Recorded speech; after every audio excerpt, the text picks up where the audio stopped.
میرے محترم بزرگوں اور دوستوں، یہ مسئلہ تو ہم سبوں کو معلوم ہے کہ مردوں کے لیے غیر محرم عورتوں کو دیکھنا اور عورتوں کے لیے غیر محرم مرد کو دیکھنا شہوت کی نگاہ سے، بری نظر سے یہ حرام ہے، گناہ ہے۔ لیکن اگر شہوت کی نظر سے نہ بھی دیکھے پھر بھی بار بار غیر محرم کو دیکھنا حرام، بار بار غیر محرم کو دیکھنا منع ہے۔ اللہ کے رسول نے، اللہ تبارک و تعالیٰ نے قرآن کریم میں مومن مردوں کو بھی حکم دیا اور مومنہ عورتوں کو بھی حکم دیا کہ وہ اپنی نظر کو نیچی رکھیں، غیر محرم کی طرف نہ دیکھیں۔ میرے محترم بزرگوں اور دوستوں، غیر محرم کی طرف دیکھنا یہ بدنگاہی اتنی خطرناک چیز ہے کہ اللہ کے رسول صلی اللہ علیہ وسلم نے ایک حدیث میں فرمایا کہ یہ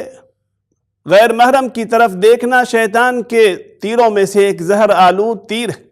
جو ڈائریکٹ ہمارے دل پر لگتی ہے اور ہمارے دلوں کو خراب کر دیتی ہے، دلوں میں شہوت پیدا کر دیتی ہے۔ ایک دوسری حدیث میں اللہ کے رسول صلی اللہ علیہ وسلم نے اس بدنگاہی کو، غیر محرم کی طرف دیکھنے کو آنکھوں کا زنا قرار دیا۔ اللہ کے رسول نے فرمایا کہ دونوں آنکھ بھی زنا کرتے ہیں، اور آنکھوں کا زنا ان چیزوں کی طرف دیکھنا ہے جس کو اللہ نے حرام کیا ہے۔ اس لیے میرے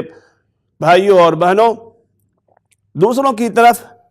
غیر محرم کی طرف دیکھنے سے اپنی نگاہ کی حفاظت کریں، اور ایک بات یاد رکھیں کہ جس طرح غیر محرم کو دیکھنا آمنے سامنے حقیقی طور پر حرام ہے، گناہ ہے، اسی طرح غیر محرم کی تصویر دیکھنا، فوٹو دیکھنا، اس کو ویڈیو میں دیکھنا، مووی میں دیکھنا، یہ ساری چیزوں کا حکم برابر ہے، دونوں کے دونوں گناہ میں برابر ہے، لہذا اس سے بچیں۔ لیکن افسوس ہے کہ آج ہمارے معاشرے میں اس کو گناہ سمجھا ہی نہیں جاتا ہے۔ ہمارے نوجوان لڑکے اور لڑکیاں اپنی تصویریں اور رنگ برنگی فوٹو بنا کر فیس بک پر، یوٹیوب پر ڈالتے ہیں اور لوگوں کو دیکھنے کی دعوت دیتے ہیں۔ افسوس ہے کہ ہم کس کو دکھلا رہے ہیں، کس کو خوش کر رہے ہیں اور کس کو ناراض کر رہے ہیں۔ اللہ تبارک و تعالی ہم سبوں کو اس سے بچنے کی توفیق عطا فرمائے۔